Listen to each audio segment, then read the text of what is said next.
All right, I think everyone's pretty here and joined the session. So, good evening and a very warm welcome to all our participants today. And we thank you to join the NMIMS Knowledge webinar session today with us. And today's topic is emerging team and culture dynamics in Indian companies.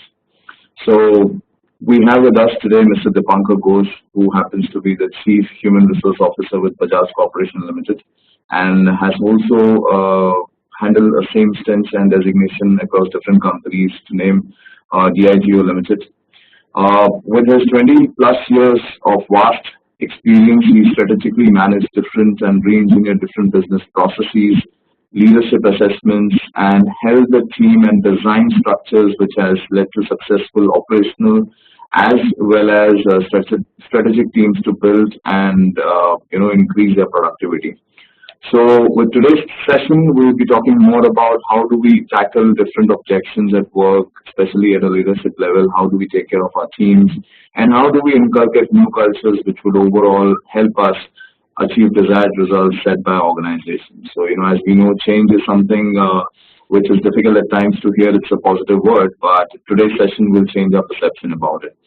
So I'll be introducing Mr. Ghosh for our session today, and hope you have a great session and a learning experience from today's session. Thank you, guys. Just allow me a few seconds here, okay?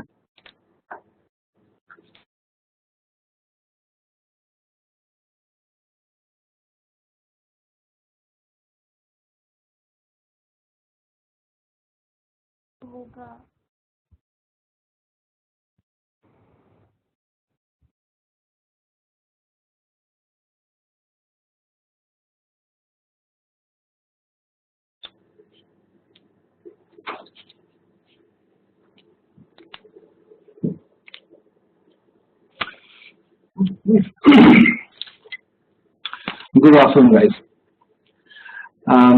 Thanks for inviting me in this NMIMS Knowledge webinar session.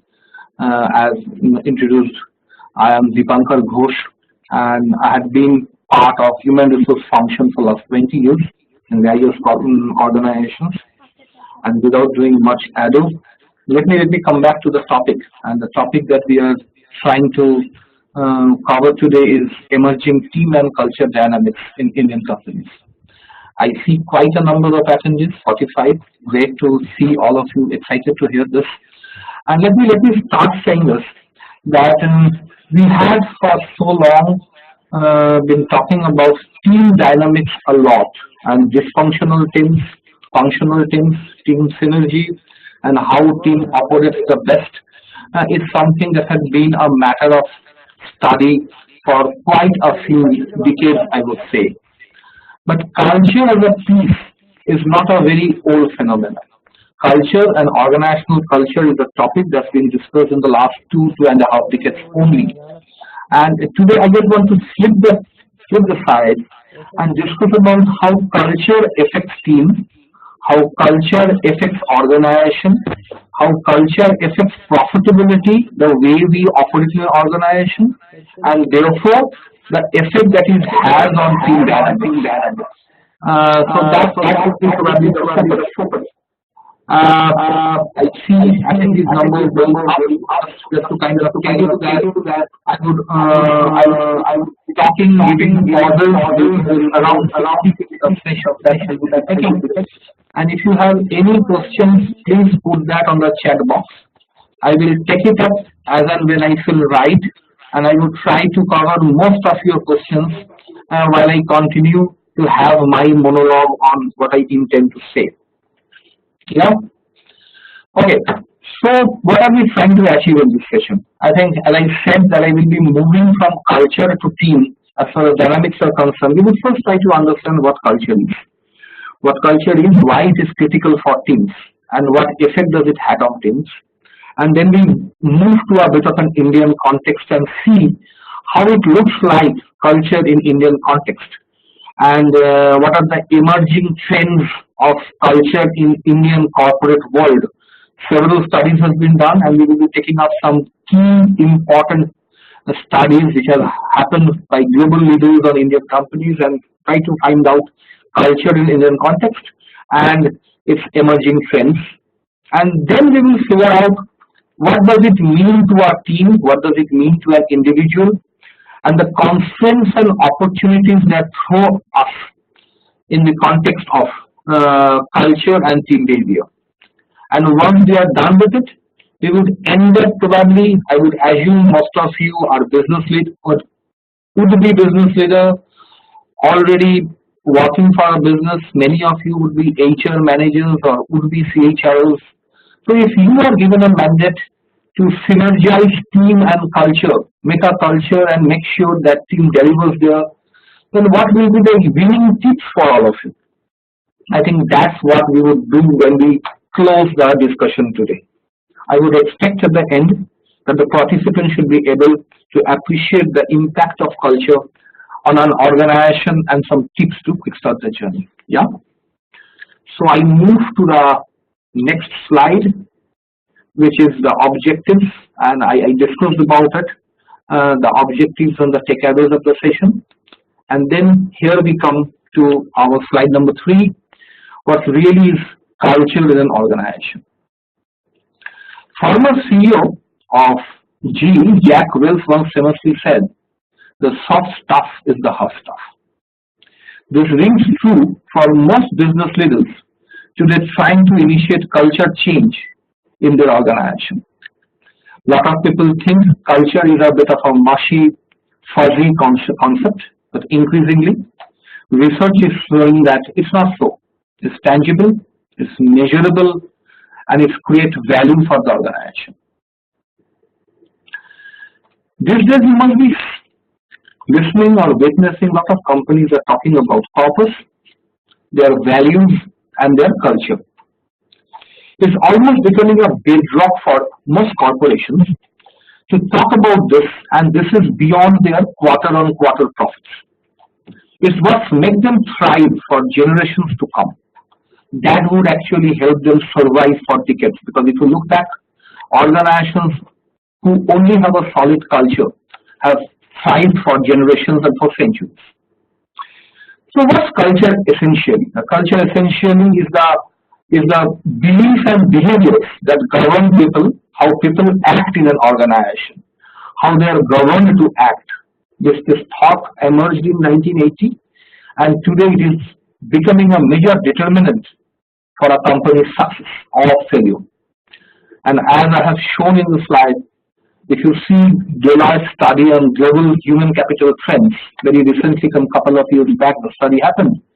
You will see most business leaders and HR leaders across countries and across businesses show concern for the culture that they exhibit, the culture that they hold. And more often than not, Fortune 500 companies who are known to have very explicit culture, their stock outperform more than double compared to other organizations for where culture may be a not so discussed topic at all. So that's really a prelude to what we are getting into today. And then we move to the next slide. It is a busy slide. It's a slide which shows some graphic, which is the slide number 4, which really talks about why culture is important and what benefit do we have of culture. Before we get into corporate matrices, I just want to kind of remind you that if you talk about families, you would often talk about the culture of a family, a family that we all belong to. How many times we would talking about a family who may have succeeded a lot, may have amassed wealth a lot, but if the culture, the values of the family is not up to the mark that you would reckon, I think when you remember the family, the first thing that comes to your mind is the culture, and not probably the accolades that they have earned. And if you talk in organizational context, it's nothing different. It's very similar, and that's what the various kinds of culture is being talked about. Now, the graph that you see here is a study that was conducted by Tata Strategic Management Group, TSMG. In fact, at the time when I was personally associated with this thought center based out of Pune in 2015, and they used the Organizational Culture Assessment Instrument (OCAI) to assess culture of various Indian corporates. Almost 96 organizations across the spectrum was taken into consideration. Their turnover varied from less than 1,000 crore to 5,000 crore plus. You can see that they come from all kind of sectors, starting from automobile to BFSI to chemical to retail and logistics. And this is what the study throws up. The study essentially says that very few organizations in India work towards a systematic and planned culture which supports their business focus over the years. It demonstrates the need for organizations in India to take culture as a distinct parameter of the growth plans and not as an accidental outcome over time. But as the size of the organization grows, the study observes an inclination towards market culture characterized by an orientation towards results. Look at the graph. See how culture matures over transition of organizational phases. Look at the left and right corner, the yellow 2x2 matrix. You would see how organizations are moving from a hierarchy culture, which is shown more with controlling, coordinating kind of style, to clan culture, which is collaborative facilitation, to an advocacy culture, which fosters creativity and innovation. And that's how you can measure the culture that an organization beholds. Can you plot some of the companies you know? I would probably want some of the participants writing that which companies do they think they know belong to any one of the culture that is being plotted here. I'm sure your mind is already working on thinking about which culture your organization exhibit. Is it hierarchy? Do they have a controlling culture? Is it clan? Do they have collaborative? Is it advocacy? Do they foster creativity and innovation? Or are they competing, hard driver, and very goal oriented and goal achievable? Yeah, I would probably want to see some feedback from the participants around this.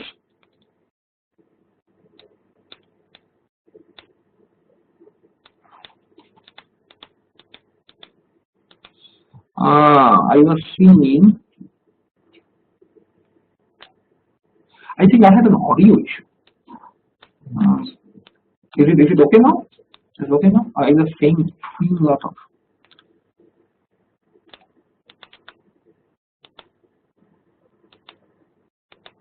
I get some feedback. So Tesla, SpaceX is advocacy. Tata Steel, thank you Nilanjana for saying this. That's clan culture. And I have Raju who talks about Facebook, which is advocacy. I think you get that. Yeah. So good for participating in that.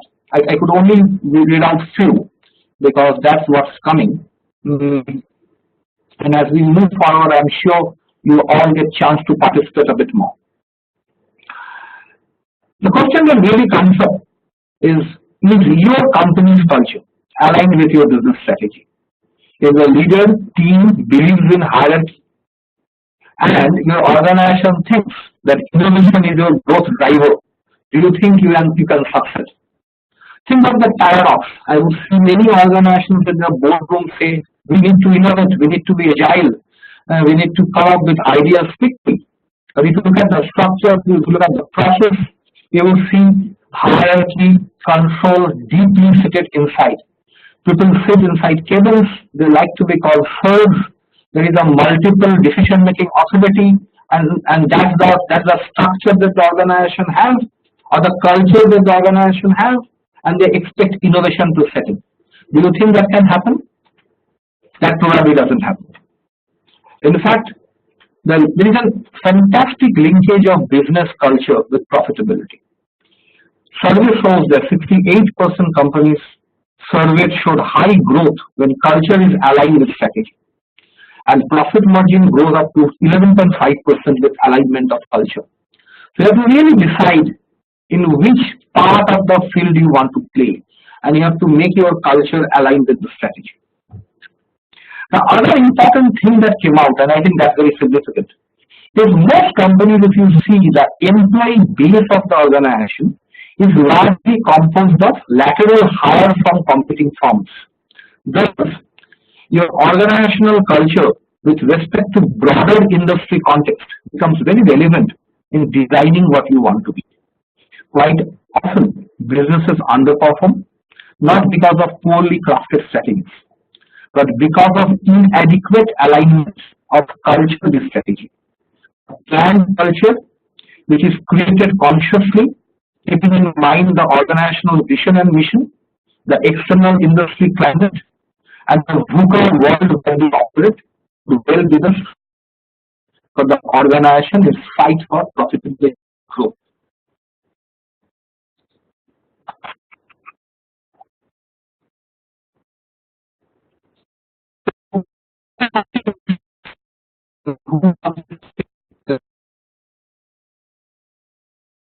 Company. Yes, it is possible, and as we go through the presentation, we will see how culture can be changed and where from it needs to come. And we will discuss about that, Ravachandran, very shortly. Thanks though for asking. So we move from there to the next slide, which is really about the leadership lessons from India, from a cultural perspective, and we see some graphs here. Let me give you the background of it. It essentially shows a study by Harvard Business Review in 2012 on leadership lessons from India. The study was led in association with National Skill Development Corporation, and they interviewed 98 Indian companies, all the senior executives from Infosys, Reliance, Tata's, Mahindras, and Avantis, and companies like that. And then they compared their study results with the CEOs of equivalent US companies. The most interesting thing that came out from the study, as you can see, the study is around 5 years back, things haven't changed much beyond it, is that the Indian CEOs, the companies that I spoke about, did not mention their skill in financial market, their merger and acquisitions or deal making as key to their success. They said their competitive advantage lies deep inside the company, which means inside their people. Unlike Western CEOs who are obsessed with new product and service innovation, Indian CEOs are reinventing their entire business models, getting deep into strategic shifts again and again. And also along with that, they create a sense of social mission that is served when the business succeeds. They make aggressive investment in employee development, despite tight labor market and widespread job hopping. As the slide here, it shows a stark difference in focus. You would find US executives increasingly becoming attentive to external demand, which is regulatory concerns. You will see a 98% US CEOs devote time on regulatory issues. The boards are reporting to the board, which is 78%, or to the shareholders, which is 58%. Compared to that the distribution of time of Indian CEOs would be more or less around 40% on most of these matrices, whereas they are giving a lot of time on setting strategy, both for the people and for the people. And we will come to that as we discuss. One of the good examples, couple of examples here I would want to say, where you would see the leadership, the CEO, the chairman of the company has taken personal lead in strategizing the way the organization is to evolve. One, I would like to take the example of Marico Industries. If many of you have heard of Marico, it's one of the FMCG major in India. It started as a vegetable oil supplier 30 years back. Metamorphosed itself into extended later into service. A lot of titles that reinventing themselves as a wellness service provider. And many give the credit to the chairman of the company, Harsh Maliwala, who have actually navigated the strategic shift of the organization in every 10 to 15 years. And that's where you would find a very different kind of Indian leadership coming out. Unlike US, where you won't find too many companies who have really moved from one business line to a completely different business strategy. They have probably more focused on going deep in their business. So that's really a shift of culture. And then you know the kind of changes that people in that organization needs to bring in. They need to be much more nimble. There needs to be much more agile. There needs to be the learnability in that organization needs to be high, because if the company is continuously moving from becoming a commodity market player to a FMCG player to an IT player to a luxury wellness player, the focus change of the organization, and hence the key competencies and the leadership behavior and the team behavior has to change concurrently. And that's a lesson from my own. I can take one more example from the Tatas again. And sorry for being a bit partial with that group, because I had been with them for 10 years. So when Ratan Tata joined in 1991 as the chairman of the group, it was having virtually no business outside India. He asserted that the company has to go global, in part to reduce risk of dependence on a single country's economy. Beginning 2000, he led 96 companies through a wave of acquisition using a case-by-case trial and error approach to acquire, for example, the Tetley Group, the Dow Commercial Vehicle, the Jaguar Land Rover, the Ritz-Carlton, and we can go on and on, the Koda Steel in UK. And today, in 25 years, half of the group's global revenue comes from global operations. This globalization was accomplished not by an explicit, careful strategy, but by R&D's personal vision on how to compete across international markets. Now that's the external part. What does that mean for the team? What does that mean for the leadership? I think during these 25 years, we have also parallelly developed a group of leaders across all levels who can take up those global mandates. Develop people, develop teams, give them conditions to succeed, so that today they can lead organizations which are global in nature. Take for example, Tata Motors today is led primarily by a large group of Indian leaders working seamlessly with one of the biggest global automobile manufacturers, which is Jaguar Land Rover. And it's the competency that the organization has created over the last 10 years that the Indian leaders are being able to take that mandate.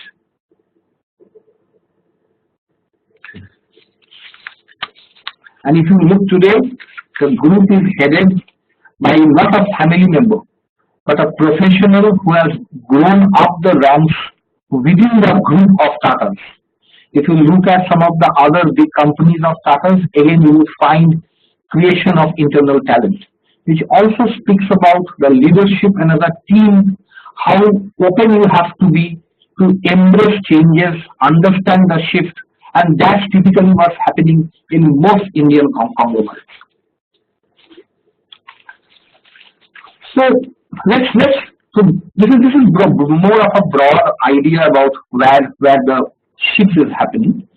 I would then move to the next slide, which then talks about what are the key trends that's emerging from Indian corporate culture, and what would that mean for the teams working therein, and how do you work in that kind of a changing scenario. The first point that we spoke about is motivating employees. This is interesting.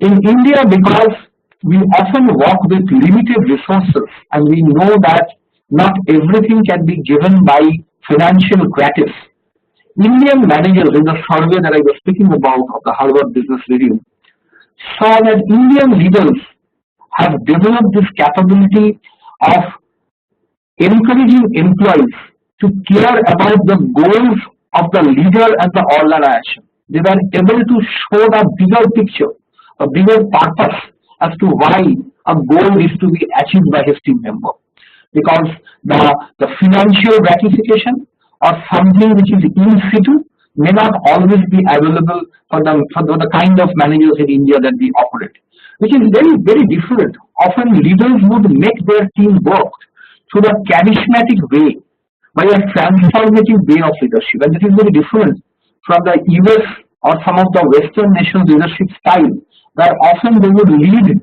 their team in a very transactional manner. So it's all about tell me what's there for me on the table and I will deliver. And more often than not, a Western leader or a manager would react on answering that. He puts something on the table to make things deliver. A very different culture from what often Indian leaders operate. They would probably not put anything tangible on the table, but they would put something which is beyond that, and that gives an interesting uniqueness to the way Indian leadership culture emerges and the way you need to manage your team. Because sometimes immediate gratification, monetary benefits may not be working well in the context where we operate, and we need to understand what the underlying theme that really motivates that person. The other part is, and that's emerging all across in most Indian companies and also the Indian government, mandating that 2% of your profit needs to be diverted to CSR activity. Most Indian companies are focusing now more on sustainability. How businesses create an enabling environment of sustenance, where it not only develops, but it also develops and helps the environment in which it operates grow simultaneously. And I think that's a paradigm shift. That's a paradigm shift that happened. Again, data shows that 40% of Indian CEOs would want to review their progress on sustainability and CSR in their monthly review meeting, whereas in US and Western economy, the percentage of CEOs who would be reviewing CSR activity would be less than 20%.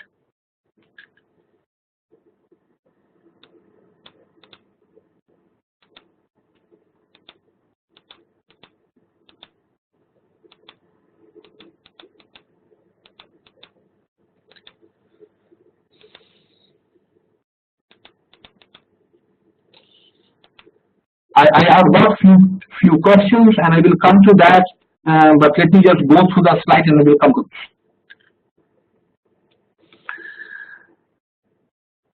So take for example Project Shakti. Project Shakti is a project by Hindustan Unilever, and it's a project which applied microfinance principles to create a sales force in some of the subcontinent's most remote and economically challenged regions. Also, unlike in US, where trade license, environment clearance are more of technical nature and it's a straightforward clearance that you get, in India it's not so easy. And hence, if your organization is known for being public responsible organization or socially responsible organization, then you are in a much more better position to use that, and that also gives a new dimension to the culture of the organization, which is lead and let lead. The other part is creating a sense of mission. You will see many very successful Indian organizations who create a sense of mission with their employees and make them do which may appear unbelievable in a capitalist world. And a good example of that is Narayan Rudayala. I think many of you have heard of it. It's basically founded by Dr. Devi Shetty, and he discovered that the only way to provide quality operations cheaply was to standardize them, so that he has to learn to provide those standardized operation at scale, at a very massive scale. And what have been the results? In 15 years now, Narayana Rudayala probably performs twice as many cardiac surgeries as any of the biggest US hospitals would do, with outcomes which are at least as good as anybody, at 1/10 of the cost, and the profit margins almost at par with the US hospitals. How do you think that can happen? Do you think that can happen with a with a way which organizations have been run so far? Probably not. I think each one in that hospital understands how do I save every penny on my process? How do I make sure that every activity that I do is scalable? How do I make sure that everything that I do is systemized, planned, and has economies of scale? How do I realize my bigger purpose of serving the nation beyond being only mercenaries? I think as an organization, if you cannot embed your employees in that kind of a thought process, you cannot have professionals working for that hospital who deliver service at 1/10 of the cost, but still bring bottom line to the organization. And I think that's again a culture which is very different. And that culture would be very different from some of the organizations that we work for. Yeah. The next part is engaging through accountability. Indian leaders also build employee commitment by encouraging openness and reciprocity. You remember HCL's famous adage, employee first, customer second? It really created quite some fluster when it came.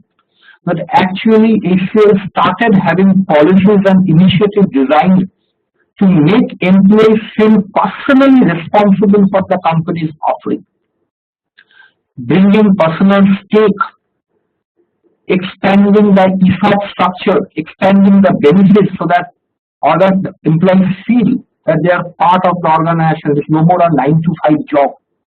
Isn't that a big shift in culture? And if everybody is an owner of the organization, think how a team would behave. Then everybody is an owner and there is no leader in the team.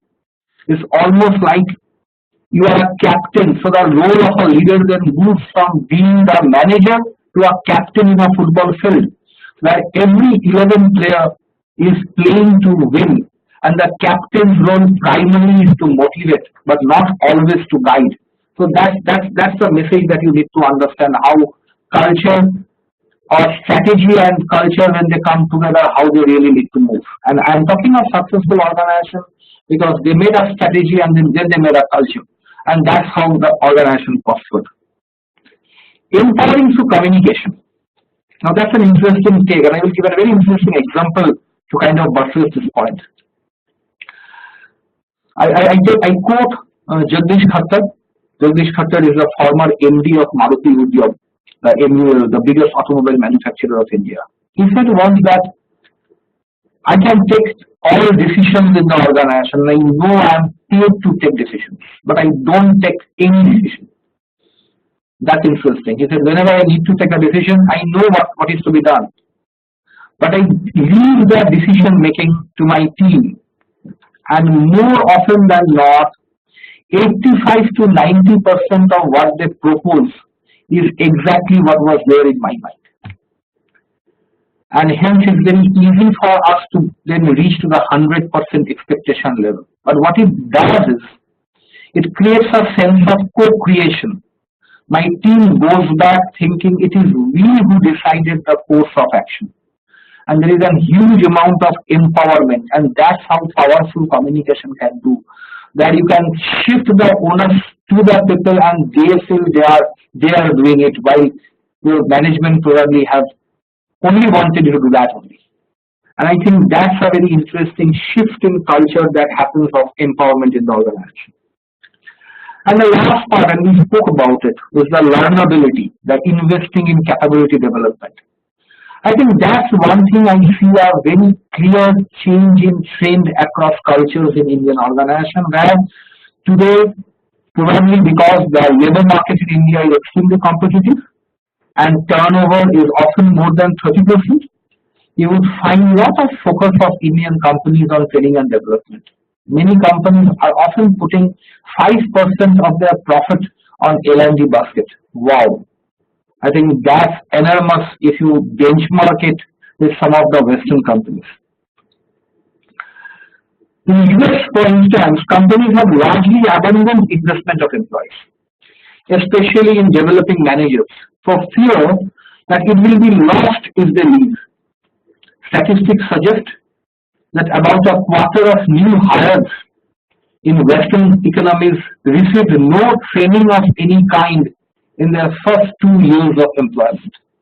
So I think those are interesting developments that's happening, and that's how. So I will just take a couple of questions which I have just got. So I have one question which I see from Maushumi Banerjee. Hire the employees who can relate the organizational mission with their value. Yes, Maushumi, I think that's a very pertinent point. So what she asked that we should hire employees who relate to organization mission and value. Yeah, there are very specific hiring tools that are available, which actually help you to match the culture fit. Today, I don't think most organizations use culture fit diagnostics during hiring at a junior level, but at mid to senior level, absolutely that has been a given trend to do a culture fit when you are doing it, when you are hiring somebody. So let me tell you, most merger and acquisition fails if they are led only by the financial experts. Because in merger and acquisition, it is the true culture of the organization which merge, and if they doesn't have a synergy more often than not, and there are examples galore on this, you may go to the net and research on this. The second is hiring. Most C-suite hiring, particularly when it happens to Indian companies who suddenly hire MNC expat and think that what he has done there, he can come here and do a magic, fails because the culture diagnostic haven't been done properly. And hence, yeah, hiring definitely has a lot of things to do with this point. I have somebody asking me also, how do we change culture in mining industry? I'm just missing his name. Let me answer that as well. I don't think we are talking here anything which is industry specific. It is industry agnostic. And when you deal with human resource, I don't think human mind behaves any differently whether he is working in an IT industry or in a mining industry. I think what you are trying to say is most mining industry in India are owned by, because in India we haven't allowed privatization or globalization of Indian mines. Most mines are either owned by PSUs or by private Indian entities for centuries together. And there is a huge amount of legacy that comes around it. I can give you examples where within big companies, a particular mine has changed culture because the head of wanted to do things differently. And that's the first myth that I want to break, is we often think that culture change happens only from the top. True, without the backing of a CEO or a board, and overall organizational culture change cannot happen. But I think everywhere in our own space where we operate, we have the opportunity to do something which is in our interest. And I will give you some examples from this slide number 6 only, that how you can put your money on changing the culture where you operate. Take for example, empowering through communication. How many times you have been a dictator or you have been tell more when you are managing your team? How many times you have been able to co-create things with them? And who stops you from doing so? Whether it is mining or an IT, as a leader, you can be a dictator, you can be a benevolent, or you can be a innovator. Take for example, motivating employees. Who stops you from being a coach, a guide, being somebody who helps see the larger purpose of the employee? And you will find that in all sectors of our life. And I will give you a very classic example of police force. We all know it is one of the biggest disciplined workforce of the country, of any country, and they have their own bad images. But within that force also, you would find evangelists who continue to go for a mission, remain honest, do their best, and they don't wait for what other people are saying them. And hence, because they know they are here for a mission and they can motivate their team, they can motivate the environment, they can influence. And this is something that I want to drive home, that do not feel belittled given your current position. Each one of us has the capability to change things, whatever little we have in our control. Yeah, I see somebody, some of them keep saying that I am not hearing you. I do not know. Maybe somebody have their own audio problem, but others would be okay, right? Okay, sure. Sure. So sorry, Namrata, if you can't hear, probably you need to, I don't know, you need to I have to check your audio, but I'm sure you can't hear that as well. So let us move to the next slide, which is actually my penultimate slide, and we have 15 minutes to go. So, is everything in Indian corporate hunky-dory? May not be so. And let us quickly look at some of the issues that may derail us, that may act as a constraint in the teams that we operate. How some of the derailments of culture can make teams dysfunctional. And for that, I refer to one of the most celebrated psychotherapists and psychoanalyst of the world, Gerd Hofstede. He's an Austrian psychotherapist, and his study on culture is considered cerebral. And I pick up four parameters which he has used in the service study to read Indian culture. The first thing that he talks about is, typically in Indian corporates we have high power distance. And what does that mean? A high power distance ranking indicates inequalities of power and authority among its team members. The Indian work ethic is by and large very hierarchical, conscious than the typical Western ones. A strongly hierarchical culture is generally less conducive to innovation, and this does prove to be deterrent in many companies. And as we saw that if our team has a hierarchy and they are expecting innovation, this is the challenge that would happen. A high power distance score won't help you in reaching your objectives.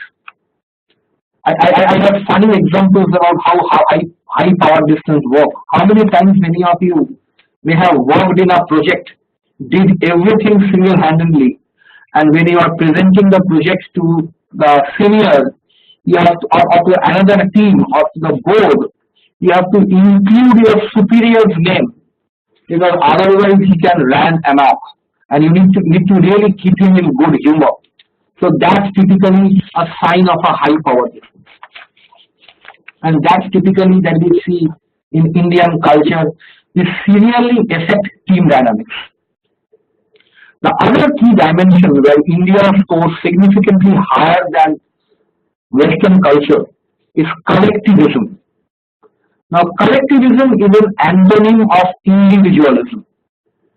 A high individualist ranking indicates that individuality is paramount in that person, in that organization, or in that society. This culture, but however, high collectivism reinforces extended families, brotherhood, and bonhomie across team. I am not saying one is good and another is bad, but the fact is the psychological characteristics of independence, achievement, and non-conformity, all of which has been found to encourage innovation, are more common in individualistic score. So if an organization is looking for innovation, if an organization is looking for agility, for quickness of ideas, and if they score high on collectivism, data probably shows that that's not the right culture for the organization. And then the goal setting, the PMS, the reward strategy has to evolve in a manner where individualism thrives. So that's the other lookout. And that is why it's important that we look at the passive definition of in-group and out-group. And I will explain that a bit. How many times you have seen that Within an organization, somebody works within a group and not for the company. If three teams are working, you would find every team is not very happy sharing data with another, because he may think that my proprietary will go away. How many times I will see the MIS team of two functions not very comfortable sharing data, or finance and business analysts will try to override each other who is understanding the data better. And that's typically that happens when you have bonhomie and collectivism seeped into the way that you work. And there is then high amount of internal competitiveness. The other thing that happens in Indian structure is primacy of secondary control. Primacy of secondary control essentially is in juxtaposition to primacy of primary control is as follows. Primary control is something who wants to control and influence things on his hand. He tries to influence existing realities. That is primary control.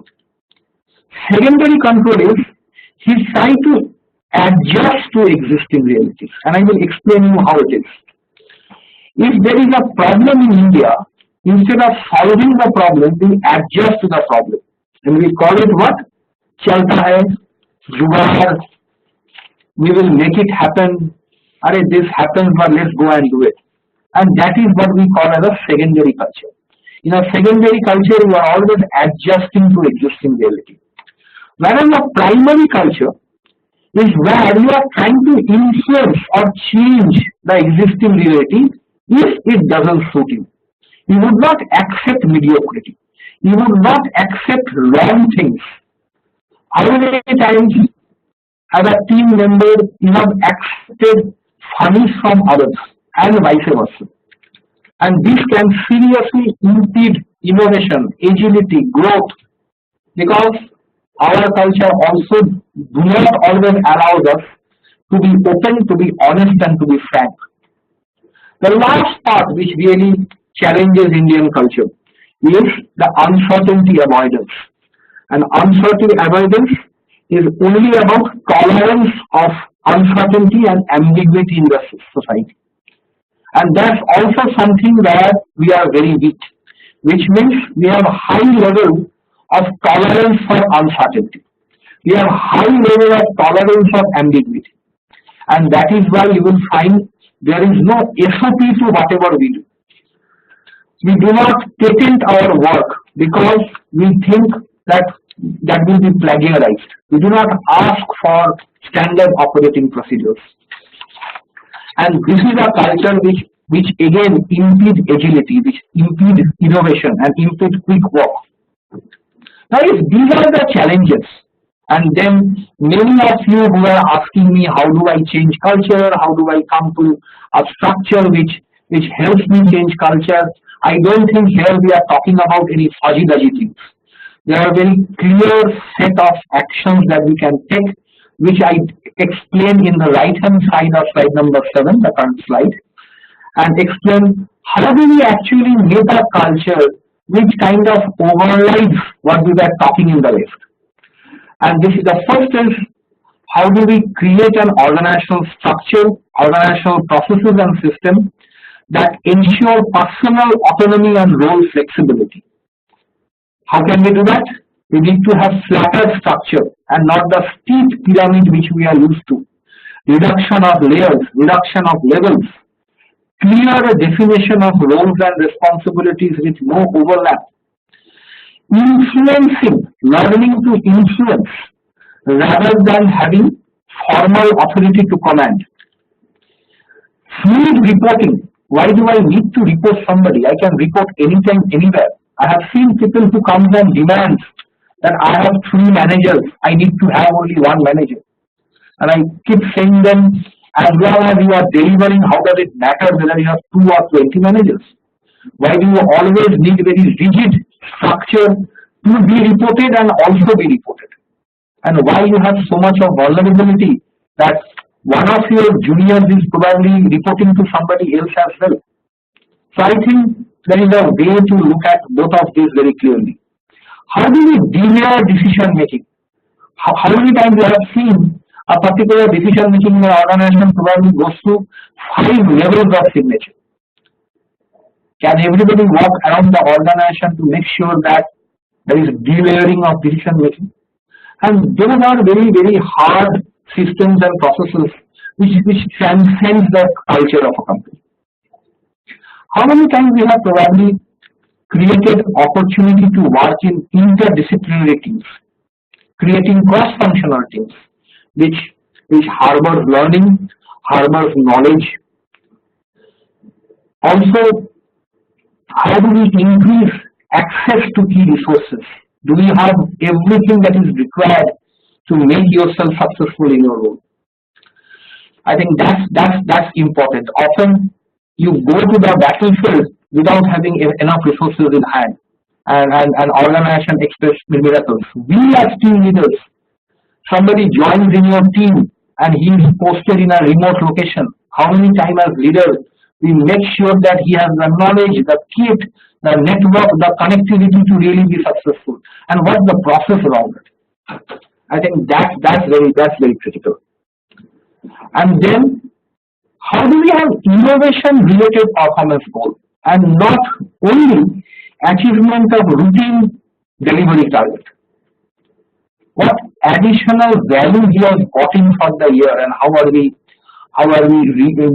incentivizing them? I think that's very important.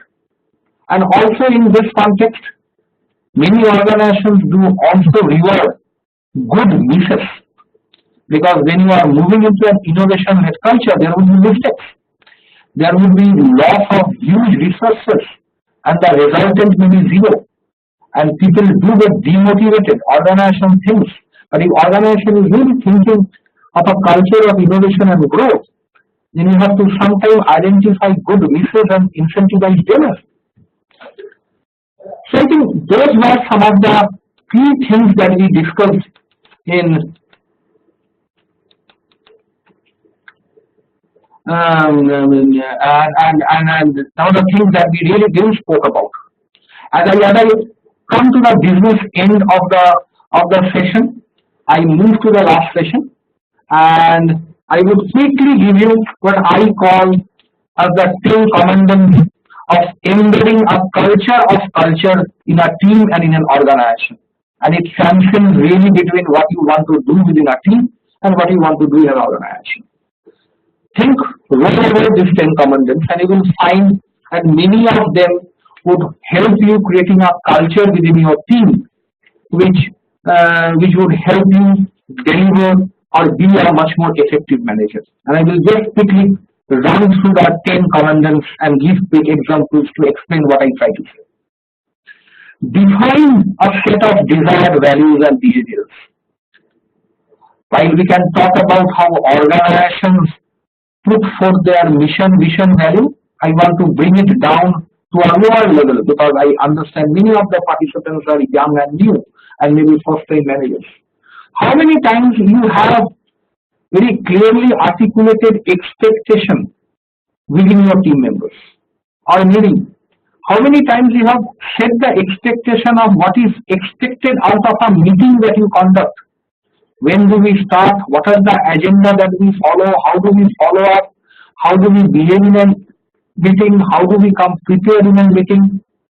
How many times many of us have set the expectation of the values and behavior that you are only responsible? And I think that's what I mean when I say define a set of desired values and behavior. Align culture with strategy and process. Everybody of you have a target. Everybody of you have something to achieve or deliver. Do you believe that you are helping a culture which delivers that? And I will give you an example. If you are on the season time and that's the time when your job is max, do your team believe in flexi timing that they can stretch a bit? Do you allow your team to deliver or stretch more when they are required, and also support them and kind of be a bit flexible when it's a lean time for you? Is that the culture that you can create for your team? And managers do use often discretions beyond what organizations tell them to do. How many times do we connect culture and accountability? How many times we have said to our team to follow the values, not do anything unethical, and we in the difficult times we follow the right culture. The other thing is having visible proponent. If you tell your team member, be on time, deliver results, why haven't you come looking at the data? Are you yourself following all of that? Are you the champion of the culture that you are talking about? I think nobody stops you from doing that. And I think that's the first important lesson, because everybody of us thinks somebody else will do it for me. But the question really is, am I the brand ambassador of the culture that I want to have? Define the non-negotiables. Every manager could have certain things which he wants to be given. Has that been made explicit and not be implicit? Align your culture with your brand. So what you walk are your brand there. And finally, measure it, because we all know what gets measured gets managed. I think we will really dilute ourselves if we think that culture cannot be measured. If some of you in this participants are from HR, I can tell you that a lot of companies do measure culture by implementing employee surveys, by doing talent analysis, identify gaps between desired and actual behavior, how much your hotline of ethics, if many companies have ethics hotline or compliance hotline, how are those hotline being used? What are the typical questions that are being asked in the hotline? Is there a shift in culture? So there are various ways of measuring culture. And then don't rush it, because culture cannot be changed immediately. It takes time, it is investment, and it needs patience as well. And to end, it is you who can lead culture, nobody else. Everybody at all levels of their organization, in their own way, in their own capacity, can be bold and lead culture, which helps in leading effective teams. I think with that I close. Thanks for active participation and the flurry of questions that came. If somebody has any quick question right now to share, I can probably go ahead. I have one from Namrata who says, how do we envisage cultural changes in the industry when everyone is aiming for digitization? So Namrata, digitization, I would say, has no conflict with cultural change. World has moved from being horse cart run world to steam engine run world to computer run world to digitization. It is just an evolution of technology. It's only that, as we read in Alvin Toffler's Shock After Shock, that the rate of change is only changing on account of digitization, on account of technology. But culture transcends digitization or non-digitization. And the conglomerates, so GE is a 100-year-old organization, but today it's one of the most technology-savvy organizations. But if you see their culture, their basic culture hasn't changed. So I do not see any visible change due to digitization changes, that cultural changes won't happen. But yes, the change now has to be more nimble and quick, because the millennials do not have time to wait for so long.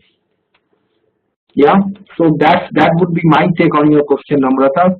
And I have one more, and that should be the last, which is from Rashmi Sharma. How can we delayer the administrative bureaucracy? Please explain with example.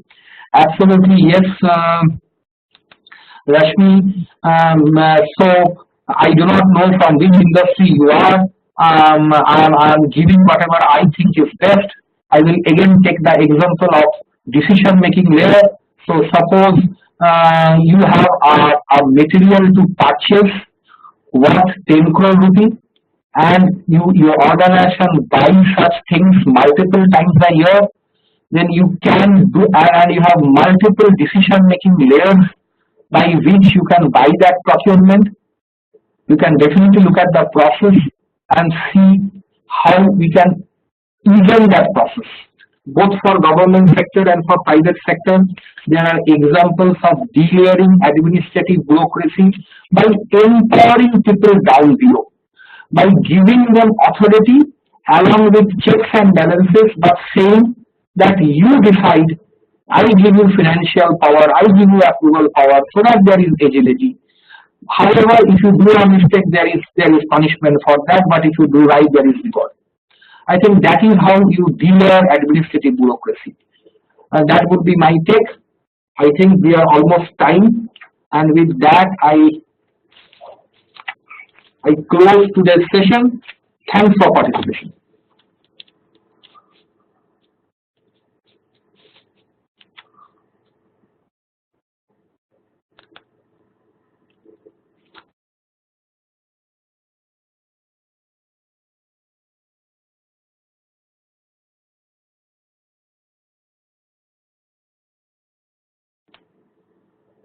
Wow, quite a great session, Mr. Ghosh. Thank you so much for your time with us today. And I'm sure everyone that we've had a great learning experience today with the insights we've seen, and we can relate to our real-time scenarios at work. And with these kind of sessions, definitely our aim is to improve your knowledge and engagement at a management level. So great to have you guys for today's session. We'll be also circulating the recording link for today's session for your future reference. So keep looking forward for our upcoming sessions at NMIMS Knowledge Series. And again, have a great week ahead, and talk to you guys soon. Thank you.